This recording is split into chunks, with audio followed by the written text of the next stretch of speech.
Boa noite.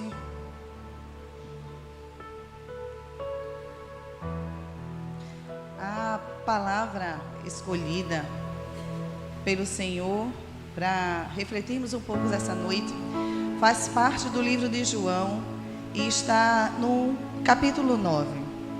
No capítulo 9, João traz para nós o relato do encontro de Jesus com um cego, com um homem que era cego de nascença.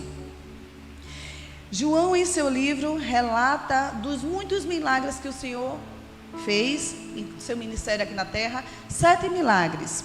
Esse, no livro de João, é o 6º milagre realizado por Jesus. Dentre tantos outros, João seleciona 7. João compreende os milagres de Jesus como sinais, como coisas que apontam para algo maior, para algo além de si mesmo. Então, os milagres de Jesus sempre eram carregados de significados. Não significava apenas a cura do momento. Não significava apenas a realização daquele ato em si. Os milagres de Jesus eram e são sinais de Jesus como Filho de Deus, de Jesus como nosso Salvador, de Jesus como Rei dos Reis. Nessa história, esse cego é diferente do cego Bartimeu. O cego Bartimeu não era cego de nascença. Esse cego de hoje, ele é cego de nascença. E ele não vai atrás de Jesus como Bartimeu. Bartimeu, né, meu pastor?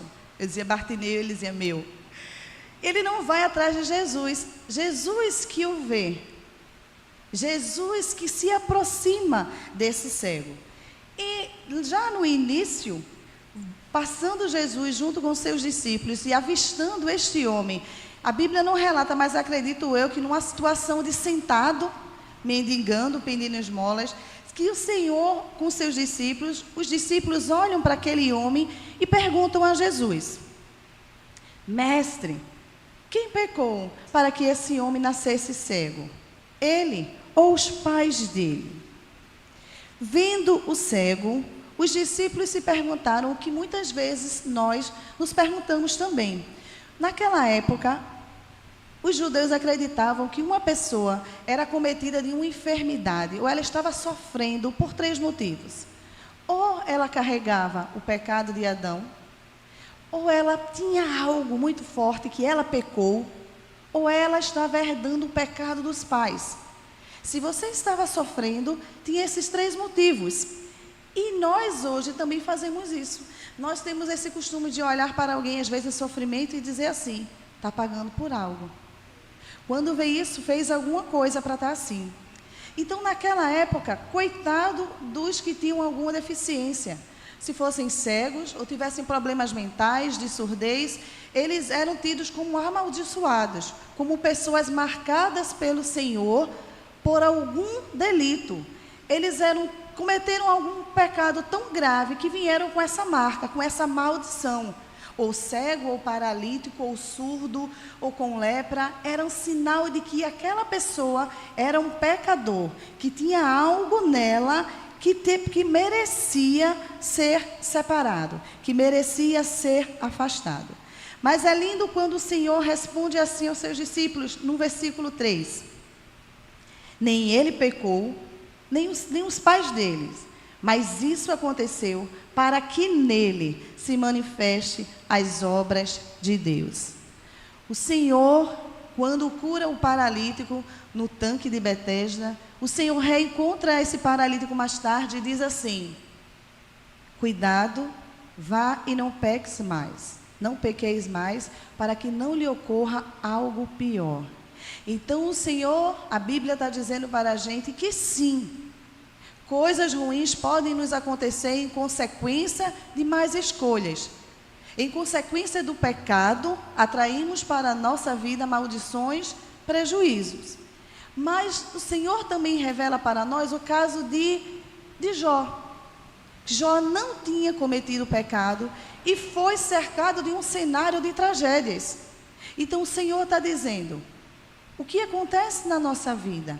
Ou é consequência de nossos pecados, ou é uma provação. ou é um teste. Às vezes o que acontece conosco não é para a morte, assim como aconteceu com Lázaro. É para que o nome do Senhor seja conhecido, glorificado e exaltado. E o Senhor usa a cura desse homem, que até então não havia nenhum cego de nascença que havia sido curado. Nenhuma pessoa que tinha nascido cega, até esse momento havia sido curado. Então podemos compreender que o Senhor pega casos difíceis. O Senhor pega casos inéditos para mostrar o seu poder, para mostrar a sua glória. E o Senhor estava dizendo que a cegueira daquele homem não vinha de pecado.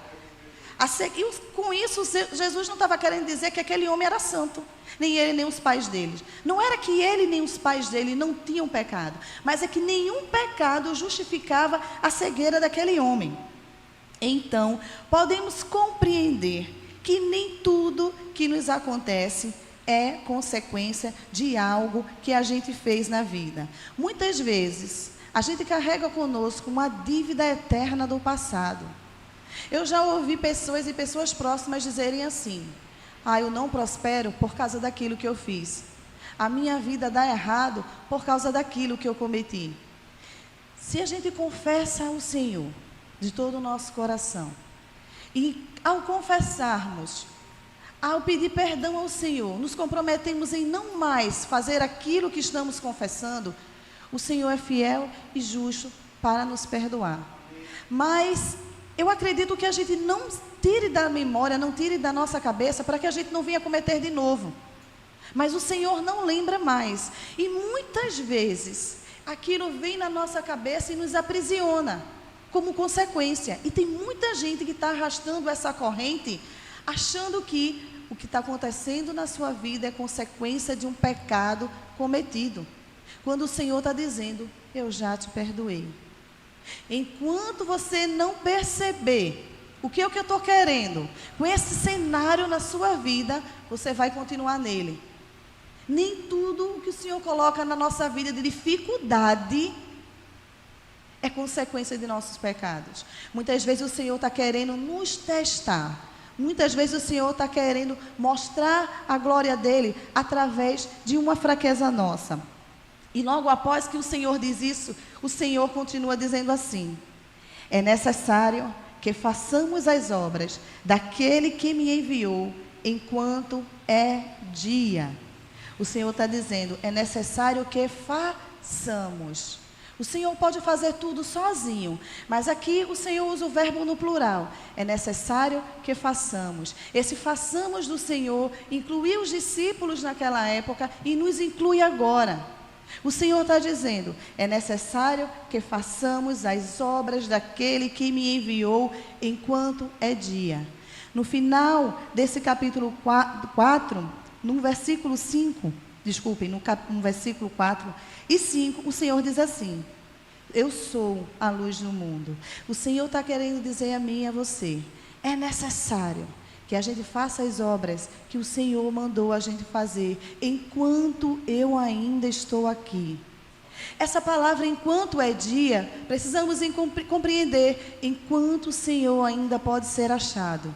Enquanto Jesus Cristo ainda não voltou, ainda é tempo de olharmos para o lado, ainda é tempo de olharmos para aqueles que ainda estão invisíveis, ainda é tempo de a gente levantar aqueles que se encontram caídos e desesperançados. O Senhor, quando fala para a gente, ainda é dia, Ele está dizendo que é urgente que a gente aproveite o dia. É urgente que a gente aproveite a presença do Senhor ainda entre nós para trabalharmos. E o Senhor diz: é necessário que façamos as obras. O Senhor está chamando eu e você, está nos convidando para trabalharmos junto com Ele. E quando o Senhor nos convida a fazer a obra daquele que o enviou, o que o Senhor quer dizer com isso? Todo aquele que ainda não conhece a Deus, e são muitos, vive na mesma condição daquele cego. Então o Senhor, quando diz: ainda é tempo. Quando o Senhor olha para aquele homem, e aquele homem mesmo sem enxergar Jesus, o Senhor está dizendo assim: precisamos correr para ajudar, apoiar aqueles que estão alheios a mim. Aqueles que estão invisíveis, aqueles que ninguém vê, precisamos vê-los, precisamos enxergá-los. Ainda há muita gente no escuro. E o Senhor, quando diz, é preciso que façamos as obras daqueles que me enviou, o Senhor está dizendo, é preciso que a gente leve a luz a quem está no escuro. Há muitas pessoas cegas espiritualmente. Há muitas pessoas que nasceram cegas espiritualmente, que não tiveram o privilégio de nascer em um lar cristão que desse luz ao ser humano. Então o Senhor está dizendo, é necessário que a gente faça as obras enquanto é dia. É necessário que a gente leve luz àqueles que estão na escuridão. É necessário que a gente mostre o caminho àqueles que estão perdidos. Um cego é uma pessoa perdida. Ele precisa depender de outro para encontrar um rumo. E o Senhor está dizendo, tem muitas pessoas cegas esperando que você mostre o caminho. As pessoas cegas, elas são dependentes. São dependentes sempre de algo. Tem gente que está dependendo de coisas. Tem gente que está dependendo de carreira, de futuro. E a gente acha que a riqueza, que a prosperidade da gente está numa formação, num diploma, numa viagem. Nós também, muitas vezes, nos encontramos com essa cegueira espiritual. E o Senhor está dizendo para a gente socorrer, para a gente ajudar pessoas que estão perdidas, caídas. O cego não podia caminhar em pé. Muitas pessoas se afastavam de pessoas que tinham deficiência, com medo de que aquela maldição fosse transpassada. Então a condição do cego, do paralítico, era isolado, era viver sozinho em um canto, e restava a mendicância, restava mendigar. E o Senhor está dizendo, é preciso que façamos as obras. E o Senhor está dizendo que Ele não dá conta sozinho, que o Senhor precisa de mim e de você. Quando Ele usa essa palavra, façamos, o Senhor está dizendo, é preciso que façamos. Porque o Senhor diz assim, enquanto é dia e a noite vem. O Senhor está dizendo, enquanto a noite ainda não vem, ainda dá tempo. Ainda dá tempo da gente andar nas ruas e olhar aqueles invisíveis. Ainda dá tempo da gente levantar os caídos. Ainda dá tempo da gente levar esperança aos desesperançados. Porque a noite vem. A noite será o tempo em que o Senhor não mais se fará presente. A noite será o tempo em que não poderemos mais encontrar o Senhor. A noite será o dia em que o Senhor voltará. E não mais haverá tempo para salvar, cuidar e levantar. E o Senhor está dizendo, eu faço questão de que muitos venham a mim. E se não forem vocês, que já caminham na luz, que já enxergam a luz, servirem de apoio para aqueles que se encontram caídos, como eles se levantarão? Como eles ficarão de pé? E a forma como Jesus cura aquele cego é particular e única. No versículo 6 diz assim, depois de dizer isso, depois de dizer que é necessário que façamos a obra do Senhor enquanto ainda é dia, o Senhor cuspiu na terra e fez lama com a saliva, e com a lama untou os olhos do cego. Então disse ao cego, vá lavar-se no tanque de Siloé. Quando eu vi essa questão, a primeira coisa que vem à mente foi o que eu encontrei também pesquisando e estudando. Por que o Senhor faz isso? Porque para Jesus, que já tinha curado a tantos com a palavra dele, era tão fácil Jesus dizer, veja, que você possa ver. Como Jesus já tinha feito anteriormente com Bartimeu. O que é que você quer? Senhor, eu quero ver. E o Senhor diz, tua fé te salvou. E os olhos daquele homem se abriam. O paralítico que estava no tanque de Betesda, bastou o Senhor falar, pegue sua maca e ande. Lázaro estava morto e bastou Jesus falar, Lázaro, vem para fora. E Lázaro foi. O Senhor curou aquele servo do centurião à distância.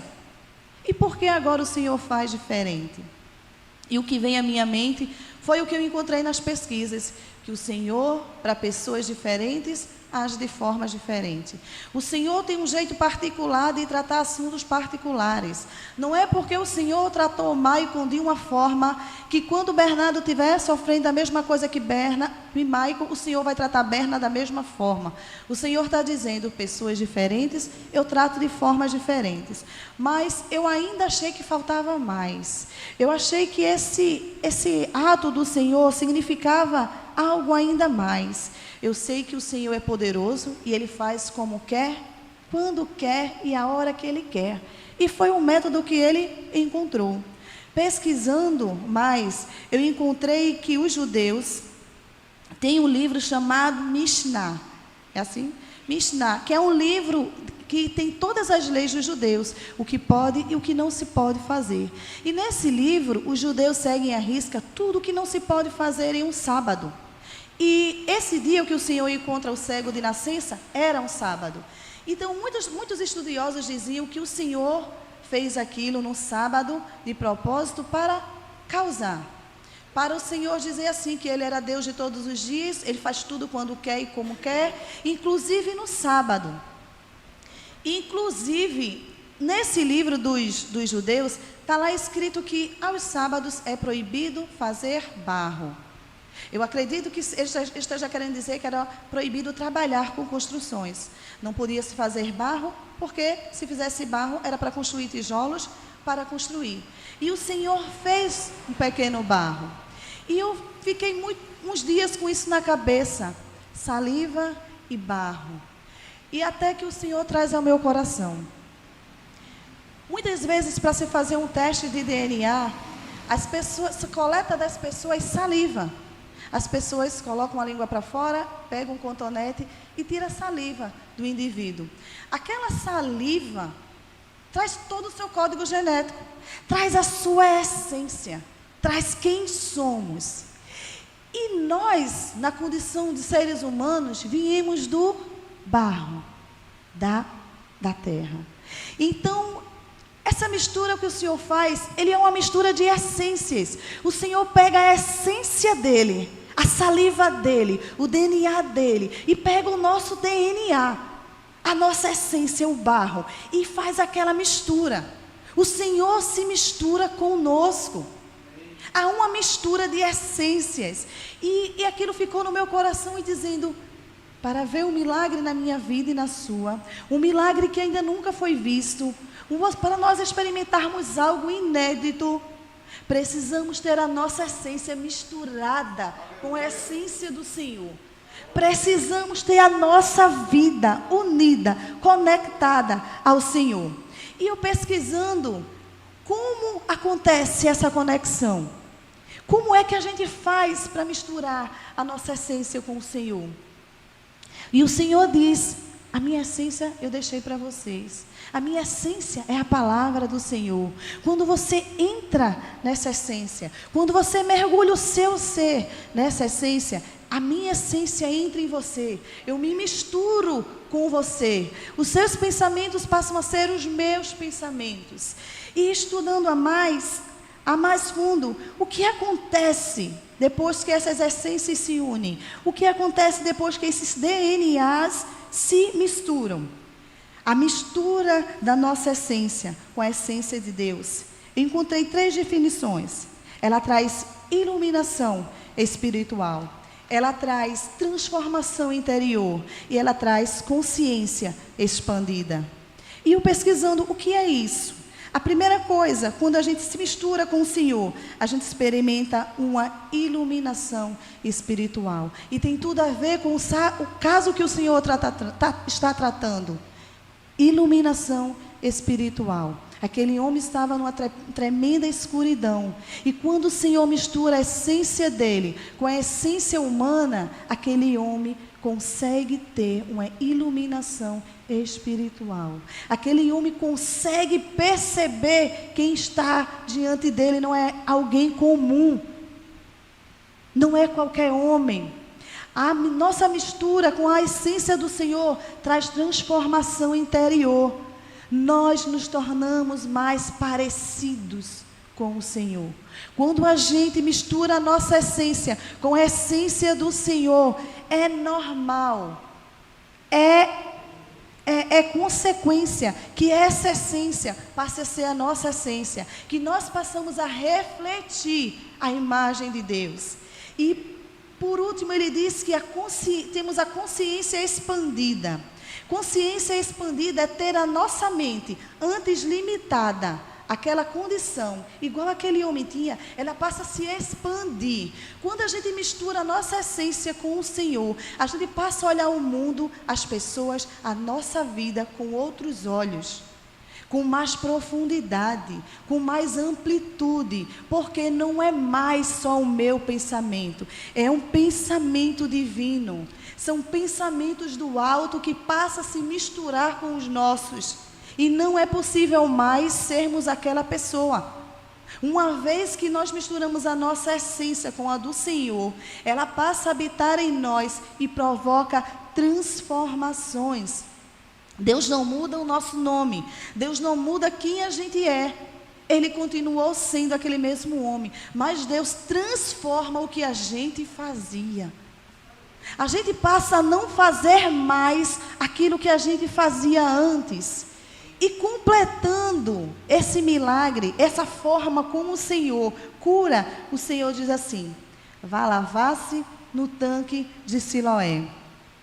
E ainda no versículo 7 diz assim: Siloé quer dizer enviado.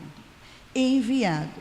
O Senhor, eu acredito que nada do Senhor é por acaso. O Senhor está dizendo: eu misturei a minha essência com a tua, e agora eu preciso que você haja.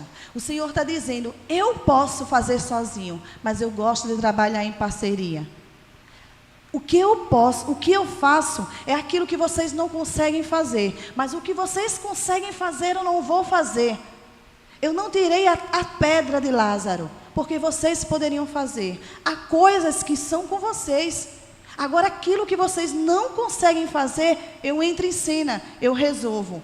Mas eu preciso trabalhar em parceria com vocês. E o Senhor diz ao homem: vá se lavar. Eu imagino, a Bíblia não diz que ninguém levou aquele homem foi só. Então eu imagino aquele homem cego para ir até o tanque lavar aquela lama dos olhos. Eu imagino que muitas vezes quando a gente se encontra com o Senhor, a gente espera que tudo mude num toque de mágica. E às vezes não é assim. Mesmo depois de termos um encontro real com o Senhor, às vezes as coisas parecem ficarem na mesma. Ou às vezes parecem até piorar. Parece que depois que eu aceitei o Senhor, as coisas pioraram. Igual ao pensamento daquele homem. Se eu já estava cego, agora com esse lodo nos olhos, eu pensei que ia melhorar, está piorando. E o Senhor está dizendo: calma, calma. Eu já te curei, mas você ainda não se lavou. O Senhor está dizendo: está faltando você se lavar. Eu já dei o caminho. Eu já coloquei em você o que você precisa. Quando você diz sim a mim, a minha essência já está dentro de você. Agora é necessário que você se lave. É necessário que você faça a sua parte. E não é à toa que aquele tanque é chamado enviado. O tanque que o Senhor manda aquele homem se lavar se chama enviado. E o Senhor está querendo dizer: para que o milagre seja completo na sua vida, você precisa se direcionar ao enviado. Você precisa mergulhar ao enviado. Você precisa se dirigir ao enviado. E quem é o enviado de Deus, senão seu Filho Jesus? O Senhor está dizendo: se dirige ao enviado, se encaminha, mergulha, se lava. A minha parte eu já fiz. Eu estou aqui esperando você mergulhar em mim. A cura precisa ser completa. Eu estou aqui esperando você caminhar. E muitas vezes a gente espera muletas, a gente espera apoio. E o Senhor está dizendo: eu já te dei o que é necessário. Você precisa caminhar com as próprias pernas. Você precisa andar sozinho. Talvez seja difícil o caminho. Talvez pareça que piorou, mas eu estou dizendo, continua. Olha para frente. Não vai para qualquer direção, não. Segue em direção ao enviado. Vai aonde ele pode ser encontrado. Mergulha onde ele pode ser achado. E muitas vezes é isso que está faltando na minha vida e na sua. O Senhor não exclui a participação humana na sua intervenção milagrosa. Se nós queremos a obra completa, é preciso nós lavarmos naquele que foi enviado. O tanque de Siloé não tinha esse nome por acaso. E no versículo 7 diz que ele voltou vendo. Ele voltou vendo. Quando o Senhor entra em cena, Ele transforma tudo. Quando o Senhor entra em cena, Ele faz coisas que a gente jamais imaginou. Quando o Senhor entra em cena, Ele transforma toda aquela situação. Quando a gente mistura a nossa essência com a essência de Jesus, não há mais volta. O que há é uma divisão daquele ser antes de Cristo e depois de Cristo. O Senhor está dizendo, se eu coloquei a minha essência em você, se você continuar seguindo e dirigindo a mim, vai ter apenas uma divisão na sua vida, de antes e depois. Apenas vai existir uma situação que era caída, mas que após você se mergulhar em mim, você vai ficar em pé. Eu vou te tirar do escuro e vou te colocar na luz, se você se dirigir a mim. Eu estou pronto para dar uma identidade de filho a você, que muitos não veem. Que muitos olharam para aquele cego e disseram, quem é esse? É aquele cego? E muitos disseram, não, não é ele. Muitos não podem lhe reconhecer, porque a transformação que o Senhor tem para fazer é tremenda. Se a gente se colocar disponível a esse encontro com o Filho do Pai, o Senhor está dizendo, eu vou te dar uma nova identidade. Não te reconhecerão se você se dirigir a mim. Se você continuar em mim, eu vou fazer aquela situação de perdido cessar. Você vai ser encontrado. Eu te vejo. Mesmo que nem você se veja. Mesmo que você olhe para o seu cenário e veja, eu estou perdido, sem futuro, sem rumo. Tudo está dizendo que não. O Senhor está dizendo que aquilo que está acontecendo não pode dizer quem você é. É só um momento. Aquilo que o Senhor tem guardado para mim e para você é muito maior do que aquilo que a gente está vendo hoje. E a promessa de Deus nunca combinou com o cenário. Quando o Senhor visita Maria e diz que ela vai gerar o Salvador, quem era aquela mulher? Uma mulher humilde e simples. O que o Senhor promete não tem nada a ver com o cenário. Não combina com o cenário. Quem diria que Davi tão pequeno venceria Golias? Cenário não combina com promessa. A gente não pode olhar para o que a gente tem e dizer como o Senhor lhe vê. Vai chegar um momento do Senhor passar, se Ele ainda não passou. Mas muitas vezes a gente está de cabeça baixa, perdida na nossa escuridão, e a gente não está vendo o Senhor passar.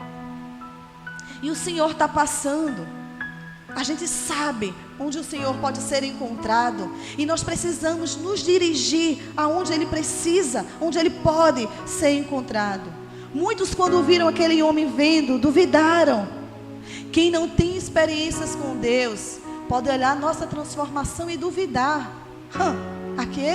Aquela, duvido. É só por um tempo. Vai voltar. É só por um tempo. Muitos podem duvidar da transformação que o Senhor vai fazer em nós. Mas para concluir, precisamos nos direcionar na fonte onde está o enviado. Precisamos saber onde Jesus está e nos direcionar para lá. Precisamos misturar a nossa essência com o Senhor. Precisamos ter em mente que o Senhor nos vê, mesmo quando ninguém, até a gente, ignora a gente mesmo. Precisamos acreditar que não estamos sós, que o Senhor nos vê e que Ele tem um tempo e tem um método particular de nos curar. Muitas vezes somos como aquele homem cego. Estamos cegos espiritualmente, focando nossa vida, nossa mente e o nosso coração em coisas que não nos libertarão daquilo que nos prende. Muitas vezes estamos presos a atividades, a tarefas, a televisão, a celulares. Estamos cegos espiritualmente, dedicando a nossa vida, a nossa atenção aonde não está o enviado. Somos também muitas vezes como aqueles discípulos. Ao invés de fazer o que Jesus nos está convidando para fazermos, nós apontamos e dizemos: esse homem está passando por isso porque ele é um pecador. Ao invés de fazermos o que Jesus está nos chamando para fazer, para trabalhar enquanto é tempo, enquanto é dia. Precisamos ser obedientes, igual aquele cego. Ele não questionou. Ele simplesmente se direciona ao tanque e se lava. Precisamos ouvir a palavra do Senhor e obedecer sem questionar. Quando obedecemos a palavra do Senhor, o Senhor vem com cura, o Senhor vem com transformação. Deus não muda. Deus é o mesmo. E o Senhor está dizendo mais uma vez a mim e a você: a minha parte eu já fiz. Você que não se lavou ainda dá tempo, ainda é dia. Não espere que ninguém faça por você o que só você pode fazer. Há coisas que só você pode fazer. E você está esperando alguém te mostrar a direção, quando o Senhor está dizendo: eu já te disse por onde tu deves andar. Olha para frente e segue em direção onde eu posso ser encontrado. Assim como Jesus trouxe cura e luz àquele homem, o Senhor está dizendo que enxerga a minha vida e a sua. O Senhor está dizendo que enxerga o que está faltando na minha vida e na sua. E o Senhor está dizendo: eu posso trazer transformação, eu posso trazer o que está faltando, eu posso trazer esperança. Mas continua, se mistura comigo, até que teus pensamentos sejam os meus, até que as tuas ações sejam as minhas, até que a tua vontade reflita a minha. Se mistura comigo e se dirige a mim. Se dirige onde eu posso ser encontrado. Eu estou te vendo. Eu estou onde eu sempre estive. Eu estou no controle de tudo. Amém. Senhor, gostaríamos de te orar, Senhor. Senhor, tira, Senhor, de nós todo espírito, Senhor, de julgamento, Senhor. Tira de nós, Senhor, todo espírito, Senhor, de juiz. Nós não fomos chamados para sermos juízes da vida de ninguém, Senhor. Nós fomos chamados, Senhor, para servir, Senhor. Coloca, Senhor, enraiza no nosso coração e na nossa mente um espírito, Senhor, de servidão. Senhor, tira a venda dos nossos olhos. Faz, Senhor, com que a gente enxergue aquele que está necessitando, Senhor. Muitas vezes temos passado direto, Senhor, daquele que está mudo, mas está gritando por socorro, Senhor, por luz. Abre, Senhor, nossos olhos, Senhor, para aqueles que estão precisando de luz, para aqueles que estão precisando ser levantados, para aqueles que estão precisando ter suas identidades reafirmadas como teus filhos, Senhor. Vem, Senhor, age sobre nós, Senhor, porque a nossa tendência, Senhor, o nosso DNA ainda é fraco, Senhor. Precisamos do Teu junto ao nosso, Senhor. Vem, Senhor, derrama em nós, Senhor, mais de Ti, Senhor. Mais de Ti, Senhor, na nossa vida, Senhor, para que possamos, Senhor, ver com os Teus olhos, sentir, Senhor, com o Teu coração, pensar aquilo que Tu queres que a gente pense, Senhor. Vem, Senhor, nos livrar de todo o empecilho, Senhor, de toda a negatividade, Senhor. Vem, Senhor, colocar em nós, Senhor, a Tua essência, Senhor. Abre os nossos olhos, Senhor, para onde Tu estás e direciona nossos pés, Senhor, para o Teu chamado. Precisamos seguir, Senhor, frente a Ti. Senhor, queremos, Senhor, nos lavar em Ti. Senhor, nos lava de toda impureza. Senhor, nos lava de tudo aquilo que o Senhor não colocou em nós, Senhor. E nos preenche de Ti, Senhor. Nos preenche de Ti, Senhor. Que a nossa vida, Senhor, possa, Senhor, Te refletir. Senhor, que muitos possam olhar para nós, Senhor, e ter o Teu nome honrado e glorificado, Senhor. Que possamos, Senhor, com a nossa vida, Senhor, honrar o Teu nome, Senhor, glorificar a Tua existência, porque Tu és digno, Senhor, disso. Vem, Senhor, vem em nosso auxílio, Senhor. Precisamos de Ti, Senhor, para ver o que ainda não vimos, Senhor. Vem, Senhor, derrama em nós mais de Ti, Senhor. Tira, Senhor, mais de nós, Senhor, mais de Ti, Senhor. É o que Te pedimos, Senhor, hoje e sempre, Senhor. Mais de Ti, Senhor. Amém, Senhor. Amém.